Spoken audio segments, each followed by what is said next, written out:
Welcome from Ho Chi Minh. Formerly known as Saigon. You love that fact. Well, it's not a Keeps telling fact, me it's that pretty fact. Well, it is a fact, actually. Oh, it is a fact, yeah, good point. I'm so full of foo. Can you explain why? What foo is? Pho. It's actually pronounced pho. You got to say it with a northern accent. It's fur. Can I have a bowl of fur, please? Yeah, that is the main reason why we came to Vietnam. By the way, we might die at any point by crossing roads. It's carnage here. But yeah, that's the main reason we wanted to come to Vietnam, is because the food... So we could order food in the Yorkshire accent. ...is unbelievable. But yeah, welcome to Lois and Ed's Ramblings. We've done a few episodes now as we make our way around the world. It's all quite exciting. But yeah, I think... How many countries have you been to now for the last 2 weeks? We went Hong Kong, Thailand, Cambodia, and now we're in Vietnam. Going to Bali tomorrow, which is Indonesia. Yeah? Really ticking them off. It's really... Passport stamps are looking healthy. Getting about, aren't we? What have been your highlights so far? Oh, for me, I think it's got to be Cambodia. It was actually somewhere we hadn't planned to go to as well. We got to Hong Kong and then got advice on where might be good. And to be honest, just loved the greenery. In Cambodia? We've done a lot of cities. Like Hong Kong was really cool, but it was a bit too chaotic for me. I really liked Hong Kong. I think I've heard a lot about it. Like the overarching thing of this whole trip for me is it's too sweaty. Like Southeast Asia is sweaty, and I don't sweat from much of my body, so I'm overheating all the time. But aside from that, I've loved it. And we've got a lot of friends that live in Hong Kong, right? Went to stay with some good friends there. Yeah. And there's obviously a lot of expats because it used to be part of the British Empire. But the combination of like the mountains that are so close to the big city was really cool. So we were like hiking in the morning before it got too sweaty. Yeah, see, that was cool.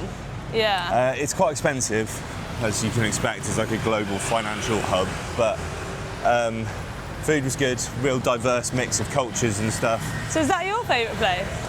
No, my favourite place is Cambodia, although I nearly died on a daily basis because of the heat. That was definitely the hottest spot, but the temples there were actually mind-blowing. The Kerma temples we went to. Yeah, we've done some videos on them, and yeah. Yeah. I just don't know what it is about these big cities, because we got recommended them by like so many people, and they are really cool. And we can, eat really well, drink very well. It's got like such a buzz and a vibe about it, hasn't it? But Ho Chi Minh is so cheap to eat. We've eaten so well from hardly anything. Mind you, we got caught out yesterday.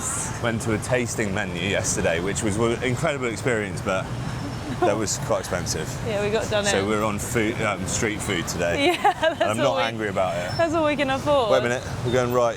Going right, okay. Crossover. Just go for it. Yeah. But yeah, so I guess that leads us on to our topic for today, which is about stress and whether your environment causes you to be stressed or can cause you to be calmer, right? I think it was like a topic that me and Ed were just talking about. Oh my God, actually nearly got run over then. On the pavement this time. You're not even safe on the pavement. Yeah, so we were chatting about this because I was saying that as soon as I get to somewhere that is like calmer and doesn't have like road noise and just like people everywhere, I feel my nervous system just completely slow down. And I don't know whether it is because I am such a country bumpkin. Like I grew up by the beach and we did like so many walks when I was a kid. So that's what I'm used to, whereas like people that love big cities, they feel quite calm in all the hustle and the bustle. I mean, you might not even be able to hear a word we're saying right now because it is, the hustle and bustle. I know. There's something really cool about the energy of big cities. But same as you, I find it taxing after a while. I mean, we used to live in London, didn't we? We lived in London for 2.5 years. I lived in No, London. I thought it was. Oh yeah, you lived in London for 2 years. Yeah. And I came to London for a year, and you were like, "Get me out of here." Yeah. You were not a fan. No, well, I was ready to leave by that point, but I still work in London regularly, and I cross over here. Oh. It's lost me now. Oh. And it clicked. Yeah, I can't get you in the frame though. Hold on, technical malfunction.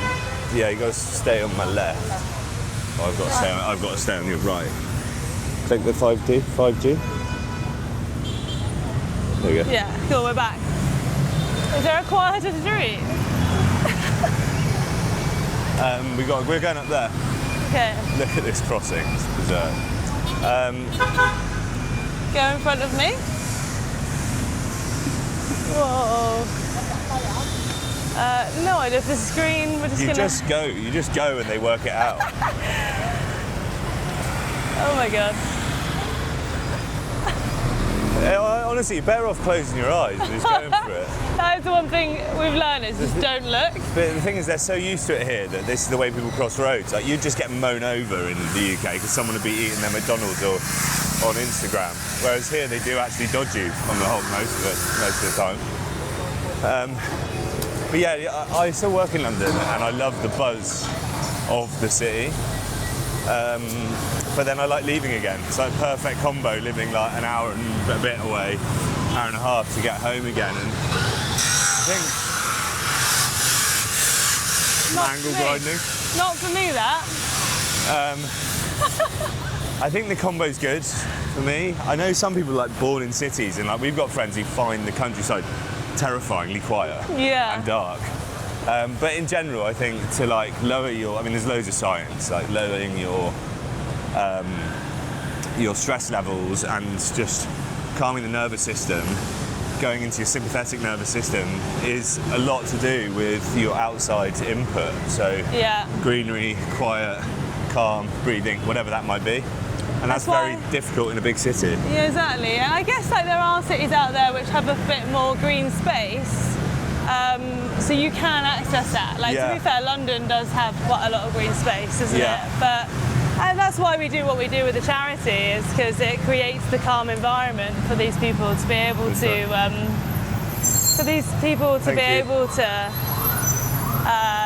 go through their healing process. It's got me. Yeah. Tokyo's like that as well, actually. When I went for Paralympics, it was during lockdown, but they're really into in the city they've got big parks with tall trees, but even sometimes small areas that are in the middle of the sort of big office blocks so that people can go and tree bathe. They lie down in their suits. It looks really weird. It looks like everyone's just passed out at lunchtime, but they're taking half an hour out of their manic days, and we know that the Japanese work incredibly hard. Forest bathing. And they forest bathe because they understand like the science and what it does for their neurology, and they need it. And I think it's very easy to get caught up in the busyness and the hustle and bustle and then start to feel stressed and anxious, but not actually stop and think why. And if you live in a crazy big city, the why could be quite obvious. And the solutions are also quite obvious as well a lot of the time. I mean, I'm not saying all anxiety and stress is caused by just traffic, your environment, but it definitely has a part to play, doesn't it? Yeah. I actually was doing a little bit of reading up on it, and apparently people that live in the countryside in the UK, it can decrease your chances for depression by 20%. Don't walk on the cement. Oh, God. Yeah. I thought that was a snake then.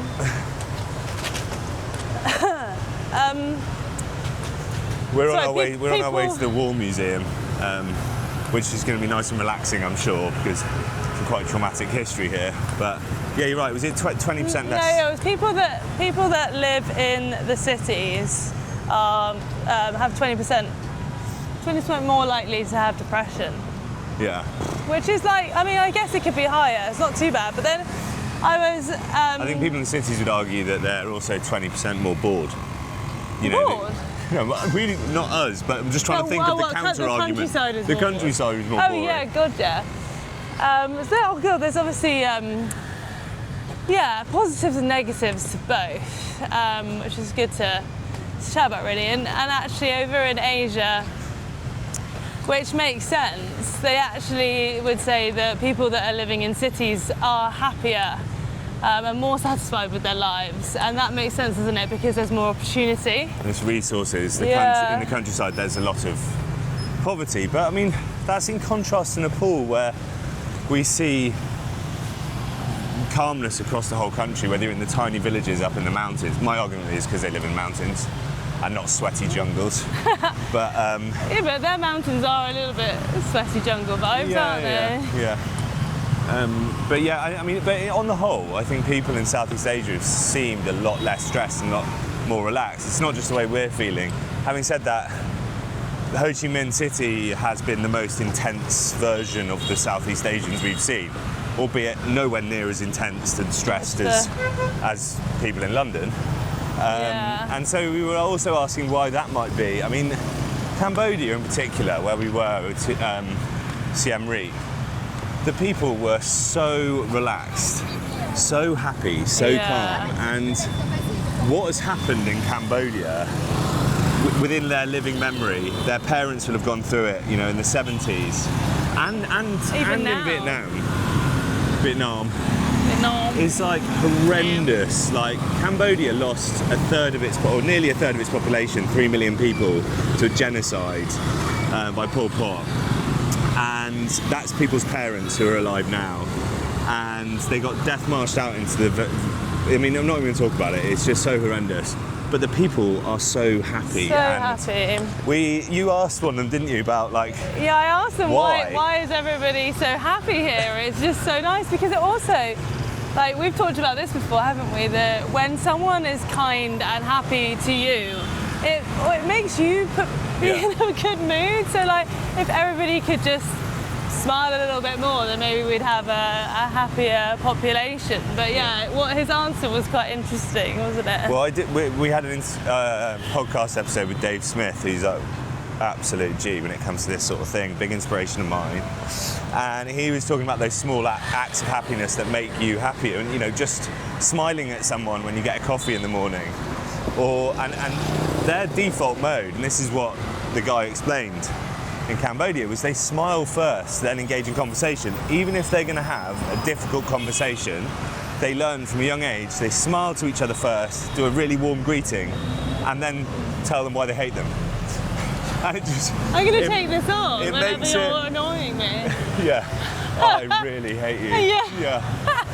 And it's hard to hate someone when you're smiling, it's hard to be angry when you're smiling. And they've also got that combined with a Buddhist, the Buddhist ways in religion. Yeah. And, you know, we don't know a huge amount about it, to be honest. But spent a fair bit of time around it in Nepal and now in Southeast Asia. Studied it a little bit whilst I was in hospital and going through my recovery. And the whole mantra of just being kind to everyone and everything does become a self-fulfilling prophecy within that community. And it kind of proves that talking, walking, sweating. It proves that. What does it prove? What does it prove? Your jacket. Proves that I can't breathe into 80% humidity and talk. It proves that kindness perforates and it evolves and proliferates. Wow, you're using some very big words. Well, I used the wrong one first, doesn't perforate. Proliferates through the people around you. And being kind and being happy to others, even if it's kind of forced at the start, does make you happier. Yeah, definitely. And there's much more of a culture of that over here than in the Western world, I think. Yeah, exactly. And I guess like that creates the environment that you're in. If people are happier, people are kinder, then maybe it doesn't matter as much if you are in a big city because you have so much of a like positive vibe going on around you too. Whereas like in London and in the UK, we were saying that as well. We're fed so much negativity, so it's no wonder like the British are renowned to be a very miserable group of people, because our like bloody politicians are always fighting about something, trying to make the other one look terrible. Well, I wonder if that's the difference between. I mean, I'm not a communist, definitely not. And I think there's a lot wrong with it. But we know that in these countries, or in countries where they don't have access to social media, like in the villages in Cambodia, or in communist countries like Vietnam, China, Russia. I'm not saying everyone's happy, they're not, but they really police what they're seeing, and all they're getting is good news about their politics. And if even if it's lies, they're being told that their country's amazing and they're all really lucky, and so they probably believe it. They probably a lot believe of them. it, or they're just not listening to as much negativity on a daily basis. Now, I don't know if that's true or not. It's just a good it's just a thought food experiment. for thought, isn't it? Food for thought. Yeah. But yeah, I definitely think there's so much negativity in the UK. Yeah. And it has just been really nice to be around a lot of happy Asian people. Yeah. There also might be a race thing in there as well, right? Because we are white. No, I do feel like Well, yeah, maybe they treat us very well. Well, we know there's definitely racism out here, but into tribal, and it 100% goes on. Just look what's happening in China. But it's anyway. Stress. We won't get onto that. Anyway, stress. Big cities. I'm looking forward, even though it's been a lot of fun and a cool experience. We've eaten some amazing food. I'm looking forward to getting to Bali. Tomorrow, we're staying in the middle of a rice paddy. We're just going to de-stress, look at some nature, sit still and stop sweating for a bit. Yeah. And then we've got some of our friends coming out, so always nice to be around your people as well. Hopefully they're not bringing all their Western stress with them. No, I don't think they will. No, they won't. I think they'll be ready for relaxation as well. Yeah. But yeah. So yeah, find some. If you live in a big bustling city and you're feeling a bit stressed and anxious, find some green spaces. Look, Ed, there's grass. And trees. Let's lie under them. Let's walk through there and see if we feel calmer. I actually think we do walk through there. Let me just check where we're going. We're off to the War Museum because I think it's important to understand these sorts of things. And then I'm going to be giving you a history lesson later, or a test. Yeah? Are you excited? No? Yeah, I'm excited to learn about death again. We've done a whole podcast about the importance of understanding death. Well, this isn't the nice side of death. No, this is going to highlight all the horrible people. I know. But yeah, it's good to know so that we can not make these mistakes in the future. Yeah. So we're having a great time. It's very sweaty. If you've got temperature regulation issues, think twice. It's definitely worth it if you don't. And yeah, that's it. My brain's completely stopped functioning. I'm just gonna lie on this grass. If you've got any ideas as well, yeah, I'd love to know. We'd love to know what your thoughts are on what environments bring you peace, and whether you live in a busy city and you actually quite enjoy that. We'd love to hear from you. Also, because we're doing this YouTube thing, aren't you supposed to say like subscribe and follow and share? Please. And also give us some topics you want us to talk about. Yeah. Chuck them in the comments below, because we're going to keep wandering around these cool places and spouting mostly nonsense, but some of it might be useful for some of you. It helps me just talking about it sometimes. No, you could go on one of those if you stop sweating. Look at that! They're cool. Oh, there you go. You can go here in a wheelchair. There we go. Fine. Just got to cycle round. This is a bit of me. We're missing out. Right. Cool. War Museum. Love you all. Wish me luck. Bye. Bye.